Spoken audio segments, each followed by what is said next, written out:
India news Haryana देखना आप आपके साथ। मैं हूं आयुष सूर्यवंशी और वक्त हो चला है फटाफट खबरों का। प्रदेश भर में टीचर्स के लिए योग प्रशिक्षण कार्यशाला का उद्घाटन किया गया। वीडियो कॉन्फ्रेंसिंग के जरिए मुख्यमंत्री कार्यक्रम से जुड़े, कहा कि कोरोना काल के बीच योगा बहुत जरूरी है। सीएम के साथ चर्चा में कई जिलों से लोग भी जुड़े। सीएम ने कहा, इंसान के जीवन में योग का काफी महत्व, कोरोना काल के बीच योगा बहुत जरूरी है। मुख्यमंत्री ने कहा, कोरोना संक्रमित होने के बाद उन्हें भी योग के चलते वायरस से लड़ने की शक्ति मिली थी। इसे अपने जीवन का हिस्सा बनाएं। पानीपत में मुख्यमंत्री मनोहर लाल ने डीपीआई और पीटीआई टीचर्स के लिए योग शिविर का शुभारंभ किया। बीजेपी के जिला कार्यालय का शिलान्यास भी किया। मुख्यमंत्री मनोहर लाल ने कहा, डीटीआई पीटीआई टीचर्स को योग प्रशिक्षण देने का मकसद है कि वो अपने स्कूलों में जाकर छात्रों को योग सिखा सकें। योग को पाठ्यक्रम में भी शामिल किया जाएगा। मुख्यमंत्री ने कहा, पूरे देश में पार्टी के जिला कार्यालय खोले जा रहे हैं। कार्यकर्ता अपने घरों से पार्टी को चलाते थे। जिले में कार्यालय खुलने से पार्टी और संगठन मजबूत होगा। जहरीली शराब से हुई मौत पर मुख्यमंत्री ने कहा कि कई आरोपी पकड़े जा चुके हैं। पूरे मामले में भी 2 मुख्य आरोपी पकड़े जाने हैं, जिन्हें जल्द पकड़ लिया जाएगा। करनाल के राजकीय वरिष्ठ माध्यमिक विद्यालय प्रेमनगर में योग प्रशिक्षण शिविर का आयोजन किया गया। शिविर की शुरुआत मुख्यमंत्री मनोहर लाल ने की। सीएम ने चंडीगढ़ से ऑनलाइन शुरुआत की। कैथल के राजकीय कन्या वरिष्ठ माध्यमिक स्कूल में आयुष और शिक्षा विभाग की तरफ से आयोजित योग ट्रेनिंग कार्यक्रम का शुभारंभ हुआ। मुख्यमंत्री मनोहर लाल ने वीडियो कॉन्फ्रेंसिंग के जरिए कार्यक्रम की शुरुआत की। कार्यक्रम में कैथल के उपायुक्त सुजान सिंह, एडीसी सतवीर सिंह कुंडू के अलावा प्रशासनिक अधिकारियों ने शिरकत की। योग प्रशिक्षण कार्यक्रम में लगभग 220 पीटीआई और डीपी ने भाग लिया। सिरसा की चौधरी देवीलाल यूनिवर्सिटी के मल्टीपर्पज हॉल में योग प्रशिक्षण शिविर का आयोजन किया गया। हरियाणा स्कूल शिक्षा परियोजना और योग परिषद की संयुक्त पहल पर कार्यक्रम हुआ।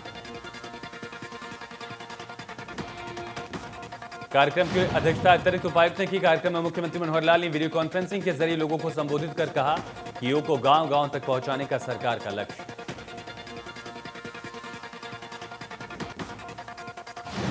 अतिरिक्त उपायुक्त ने बताया कि जिला के पीटीआई, डीपीई और टीचर्स को योग की ट्रेनिंग दी जाएगी। यह कार्यक्रम 21 दिनों तक चलेगा। 3 चरणों में योग प्रशिक्षण करवाया जाएगा।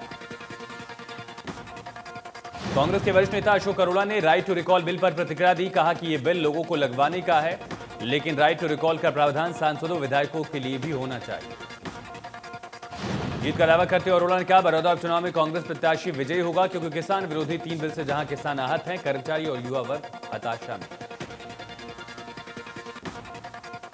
फैजाबाद में निकिता के लिए शोक सभा का आयोजन। सेक्टर 2 में शोक सभा की गई। 200 से ज्यादा लोग एक समय में मौजूद नहीं रहे। 10 शर्तों के साथ प्रशासन ने शोक सभा करने की अनुमति दी थी। शोक सभा में सिर्फ पुष्प अर्पित कर श्रद्धांजलि दी गई। नारेबाजी करने को लेकर मनाही थी। इससे पहले प्रशासन ने परिजनों को शोक सभा की अनुमति नहीं दी थी। इंडिया न्यूज पर खबर दिखाने के बाद परिजनों को इजाजत दी गई। बीजेपी के वरिष्ठ नेता लालकृष्ण आडवाणी 93 साल के हुए। प्रधानमंत्री मोदी ने जन्मदिन की शुभकामनाएं दी। ट्वीट किया कि वो पार्टी के करोड़ों कार्यकर्ताओं के साथ देशवासियों के प्रत्यक्ष प्रेरणा स्रोत हैं। पीएम बीजेपी नेता लालकृष्ण आडवाणी को जन्मदिन की शुभकामनाएं देने उनके निवास पहुंचे। फूलों का गुलदस्ता भेंट किया, पैर छूकर आशीर्वाद भी लिया। गृहमंत्री अमित शाह और बीजेपी अध्यक्ष जेपी नड्डा भी मौजूद रहे। पीएम ने वरिष्ठ नेता के साथ जन्मदिन के मौके पर केक काटकर उन्हें खिलाया। सीएम मनोहर लाल ने लालकृष्ण आडवाणी को जन्मदिन की बधाई दी। ट्वीट किया कि कर्तव्यनिष्ठ राष्ट्र सेवक, हमारे मार्गदर्शक, प्रेरणा स्रोत लालकृष्ण आडवाणी को ढेर सारी शुभकामनाएं। उन्हें अच्छे स्वास्थ्य की कामना। पलवल में केंद्रीय राज्य मंत्री कृष्णपाल गुर्जर ने 2 करोड़ 32 लाख रुपए की लागत से बनने वाली सड़कों के नवीनीकरण कार्य का उद्घाटन किया और कहा कि सीएम के नेतृत्व में विकास कार्यों को गति मिली। इस दौरान 1 करोड़ 90 लाख की लागत से नहरों पर बनने वाले 3 पुलों का उद्घाटन किया। पुलों का निर्माण कार्य जनवरी तक पूरा हो जाएगा। होडल विधायक भी मौजूद रहे। कृष्णपाल गुर्जर ने कहा, महारा गांव जगमग गांव योजना के तहत 31 गांव के लिए 24 घंटे बिजली की आपूर्ति शुरू कर दी गई है। 6 महीने के अंदर जिले के सभी गांव में 24 घंटे बिजली की आपूर्ति होगी।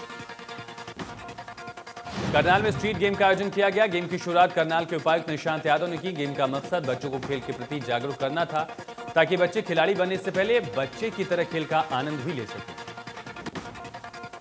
रेवाड़ी में प्रतिभा विकास मंच दानक समाज हरियाणा की ओर से प्रतिभाशाली बच्चों को सम्मानित किया गया। जिन्होंने शिक्षा और कला में अपनी प्रतिभा को दिखाया है, उन्हें सम्मानित किया गया।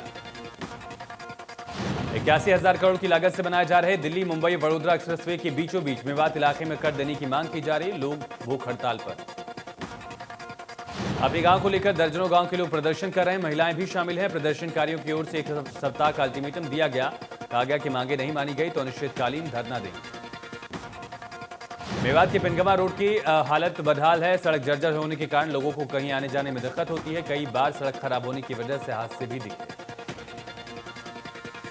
टोहाना बस स्टैंड पर समय सारणी विवाद को लेकर निजी बस कर्मियों और पंजाब रोडवेज कर्मियों के बीच हाथापाई का वीडियो सामने आया। पंजाब रोडवेज कर्मियों का आरोप है कि उसके हाथ से कैशबैक छीना गया। पंजाब में अधिकारियों को सूचना दी गई है। एफआईआर दर्ज करवाने की बात कही जा रही है। पंजाब रोडवेज कर्मी ने आरोप लगाया कि निजी बस कर्मी ने उसके कपड़े फाड़े। पहले भी इन्हीं लोगों ने उसके साथ झगड़ा करते हुए बस स्टैंड का मेन गेट जाम किया था, जबकि वो निर्धारित बताए गए समय पर टोहाना पहुंचे। फरीदाबाद में पीएनजी की आपूर्ति करने वाली अडानी कंपनी के एक लाइन में आग लगने से बड़ा हादसा। राहत की बात रही, कोई हताहत नहीं हुआ। घर में लगी गैस पाइपलाइन में लीकेज के चलते आग, कई वाहन जलकर खाक। पुलिस ने कुछ अडानी कर्मियों को हिरासत में लिया ताकि अग्निकांड के कारणों का पता लगाया जा सके। जज्जर की अनाज मंडी में उस समय किसानों और मंडी आड़तियों के बीच अफरा-तफरी मच गई जब मैदान में खुले में रखी बाजरे की बोरियों में अचानक आग लग गई। आग लगने की वजह से साफ नहीं हो पाई। कुछ लोग इसे साजिश बता रहे हैं। किसान ने आग पर काबू पाया। आड़तियों का कहना है कि अगर समय रहते मौके पर नहीं पहुंचते तो बहुत बड़ा नुकसान हो सकता था। अंबाला में देर रात हरियाणा में पंजाब में यूरिया की सप्लाई कर रहे 5 वाहनों को कब्जे में लिया गया। कृषि विभाग ने आरोपियों को पकड़कर पुलिस के हवाले किया। इन दिनों पंजाब में मालगाड़ियां नहीं जा रही, वहां यूरिया की कमी हो रही है, जिसके चलते हरियाणा के डीलर पंजाब में अंबाला के हिस्से की सप्लाई करने में लगे हैं ताकि महंगे दामों पर यूरिया बेच सके। कृषि विभाग का कहना है कि यह सब उनकी जानकारी के बिना चल रहा था। जिस डीलर के पास सप्लाई आई थी उसका लाइसेंस रद्द किया जाएगा। आरोपियों के खिलाफ कानूनी कार्रवाई की जाएगी। जज्जर के गांव सिलानी के पास बाईपास पर एक अज्ञात वाहन ने बाइक सवार को कुचला। घायल बाइक सवार को अस्पताल पहुंचाया गया। इलाज के दौरान मौत हुई। मृतक की पहचान दीपक के रूप में हुई, जो पानीपत का रहने वाला है। बताया जा रहा है कि मृतक कंबल बेचने का काम करता था। पुलिस ने शव का पोस्टमार्टम करा, परिजनों को सौंपा। अंबाला के पंजोखरा में देर रात एक शख्स ने 2 लोगों पर चाकू से हमला किया। एक युवक की मौत। बताया जा रहा है कि लड़ाई मामूली कहासुनी को लेकर हुई। एक युवक ने उन पर चाकू से हमला कर दिया। बहादुरगढ़ के जसौर खेड़ी गांव में कुछ बदमाशों ने एक शख्स की घर में घुसकर हत्या की। बदमाशों ने युवक को गोली मारकर मौत के घाट उतारा। मृतक की पहचान सोमेर के नाम से हुई। पुलिस ने मौके पर पहुंचकर शव को पोस्टमार्टम के लिए भेजा। अभी तक आरोपियों की पहचान नहीं हुई। इश्तार के गांव सीसवाला में एक शख्स की गोली मारकर हत्या। शिव मंदिर के पास सुबह के वक्त शख्स को गोली मारी गई। मृतक की पहचान अमित गोस्वामी के नाम से हुई। बाइक सवार युवकों ने इस वारदात को अंजाम दिया। बदमाशों ने अमित पर 6 राउंड गोलियां चलाई। मौके पर मौत हुई। फिलहाल पुलिस ने आरोपियों की तलाश शुरू की। लिंगानुपात में सिरसा जिला एक बार फिर प्रदेश में सबसे टॉप पर। अक्टूबर महीने तक सिरसा जिले में 1000 लड़कों को पीछे 947 लड़कियों का जन्म हुआ। प्रदेश में दूसरा स्थान पानीपत का, जहां 946 लड़कियां जन्मी। तीसरे स्थान पर 937 लड़कियों के साथ कुरुक्षेत्र जिला रहा। जज्जर जिला 880 लड़कियों के साथ प्रदेश भर में सबसे निचले 22वें नंबर पर। लिंगानुपात की दर 1000 लड़कों के पीछे प्रदेश में 919 लड़कियों का। पीएम मोदी के आत्मनिर्भर अभियान के तहत ग्रामीण क्षेत्र की महिलाओं को भी सशक्त किया जा रहा है, जिसके तहत महिलाएं सहायता समूह से जुड़कर अपने परिवार के लिए अतिरिक्त आय जुटा रही हैं। रादौर के पुराने बस स्टैंड के नजदीक हरियाणा ग्रामीण आजीविका मिशन के द्वारा लगाए गए दीपावली स्टॉल का पूर्व राज्य मंत्री कर्णदेव कंबोज ने शुभारंभ किया। सहायता समूह की महिलाओं द्वारा तैयार किए गए अनेक खाद्यों का निरीक्षण किया। कहा कि महिला सशक्तिकरण नारे को इस मिशन की मदद से पूरा किया जा रहा है, जिससे ग्रामीण क्षेत्र की महिलाएं आगे बढ़ रही हैं। कहा कि इन महिलाओं के लिए स्थायी जगह को लेकर सरकार से बातचीत करें। परवल के रहने वाले राजेश्वर गर्ग अपनी घर की छत पर फल फूल से लेकर हरी सब्जी तक की खेती करते हैं। कहते हैं लॉकडाउन के बाद उन्हें पर्याप्त समय बचता था। खुशी के लिए छत पर बागवानी शुरू की। राजेश्वर गर्ग ने बागवानी की शुरुआत अनलॉक 1 शुरू होने के बाद की थी। इस दौरान करीब 50-60 पौधे गमले में लगाकर आज आए थे। आज उनके 2000 वर्ग फीट की छत पर छोटे बड़े कुल मिलाकर 500 से ज्यादा गमले। फरीदाबाद में कोविड-19 के मामलों को रोकने के लिए बल्लभगढ़ उपमंडल के अंतर्गत 2 दिवसीय स्वास्थ्य जांच शिविर का आयोजन किया गया। इसमें व्यापारियों के निःशुल्क कोविड-19 टेस्ट किए जा रहे हैं। त्योहारी सीजन को लेकर यह तैयारी की जा रही है, जहां भीड़ बढ़ने के कारण कोरोना के मामले का खतरा बढ़ा है। प्रशासन की ओर से उठाए गए कदम की लोगों ने सराहना की। व्यापारियों से अपील की सभी इसमें अपना कोविड टेस्ट जरूर कराएं।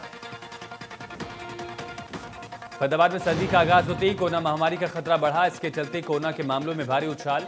प्रदूषण के कारण भी लोग बीमारियों की चपेट में आ रहे हैं। बढ़ते मामलों को देखते हुए बल्लभगढ़ पुलिस के जवानों ने स्कूल में पहुंचकर छात्राओं को मास्क बांटे। साथ ही छात्रों ने दिवाली पर पटाखे नहीं जलाने की अपील की और जागरूक किया। नरवाना राजकीय सीनियर सेकेंडरी स्कूल में कोरोना जांच कैंप में 11वीं और 12वीं के 3 छात्रों की रिपोर्ट पॉजिटिव। स्कूल की छुट्टी की। राष्ट्रीय कैंसर जागरूकता दिवस के मौके पर अलाफिया अस्पताल मांडी खेड़ा में चिकित्सकों द्वारा लोगों को जागरूक किया गया। उन्होंने कहा कि चिकित्सक मानते हैं कि हर साल मौत का आंकड़ा कैंसर की वजह से बढ़ रहा है। बीमारी में तंबाकू, बीड़ी, सिगरेट, समोसा जैसी चीजों से परहेज करना चाहिए। डॉक्टर ने बताया जूस और फल का सेवन ज्यादा करें। बीमारी के बारे में लोगों को जानकारी दी, इसलिए जागरूकता दिवस पर डॉक्टर्स की ओर से लोगों को जागरूक किया जा रहा है। दिवाली पर दियों की भारी खपत को देखते हुए कुम्हार अपने काम में जुटे हैं। अम्बाला की प्राचीन कुम्हार मंडी में मिट्टी के दिए और मूर्तियां बनाने का काम दिन रात जारी। कुम्हारों का कहना है न तो सरकार उनके बारे में सोचती है, न ही प्रशासन। इसमें मेहनत बहुत लगती है, आमदनी बहुत कम है।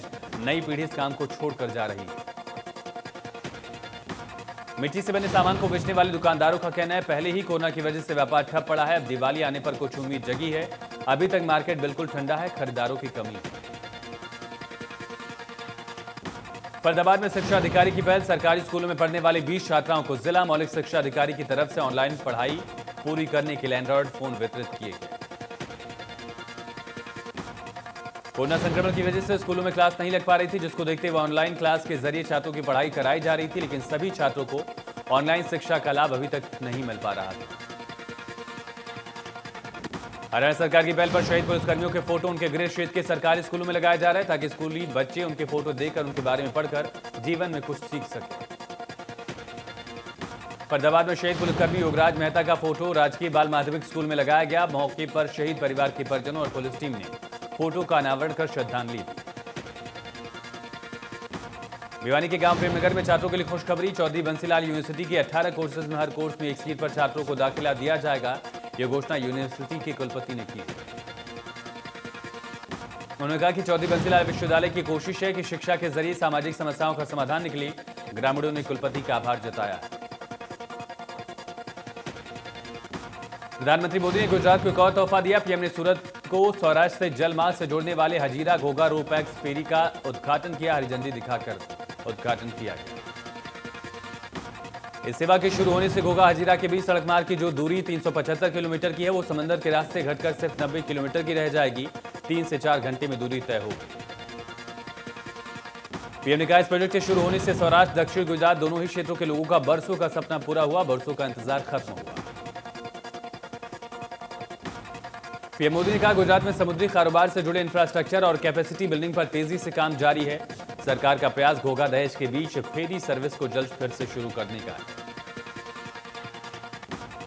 अमेरिका को नया राष्ट्रपति मिल गया है। डेमोक्रेटिक पार्टी उम्मीदवार जो बाइडेन ने राष्ट्रपति चुनाव में डोनाल्ड ट्रंप को हराकर बाजी मार ली। नए राष्ट्रपति को राष्ट्रपति रामनाथ कोविंद और पीएम मोदी ने बधाई दी। पीएम मोदी ने जो बाइडेन, कमला हैरिस को बधाई दी। पीएम मोदी ने ट्वीट किया कि हम भारत और अमेरिका के संबंधों को और अधिक ऊंचाई पर ले जाने के लिए मिलकर काम करेंगे। पीएम मोदी ने अमेरिका के उपराष्ट्रपति बनने जा रही कमला हैरिस को भी बधाई दी। ट्वीट किया कि कमला हैरिस की सफलता सभी भारतीय अमेरिकियों के लिए गौरव की बात है। राष्ट्रपति रामनाथ कोविंद ने अपने ट्वीट में बाइडेन के सफल कार्यकाल की कामना करते हुए उम्मीद जताई कि उनके कार्यकाल में भारत और अमेरिका के संबंध और मजबूत होंगे।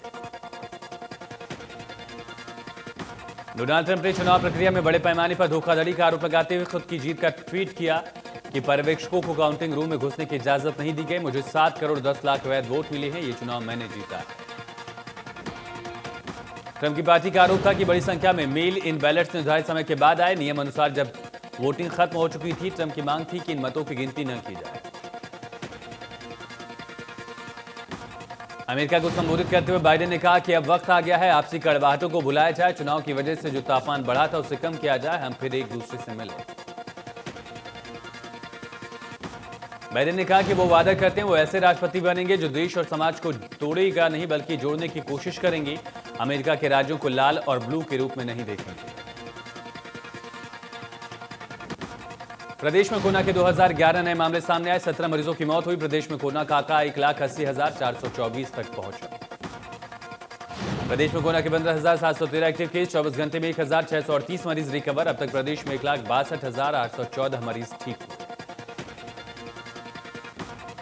सिरसा में कोरोना के 78 नए मामले, कुल कोरोना के 5,934 एक्टिव केस, 65 लोगों को ठीक होने के बाद डिस्चार्ज किया गया। अब तक 82 मौत। नूंह में कोरोना के 8 नए मामले, 8 मरीजों को ठीक होने के बाद डिस्चार्ज किया गया। अब तक जिले में कोरोना से 26 लोगों की मौत।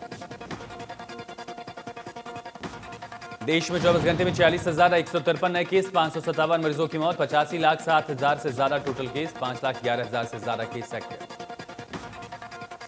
महाराष्ट्र में कोरोना से एक दिन में 150 मौत, कुल मौत का आंकड़ा 45,000 से ज्यादा, अभी 15,69,000 केस एक्टिव।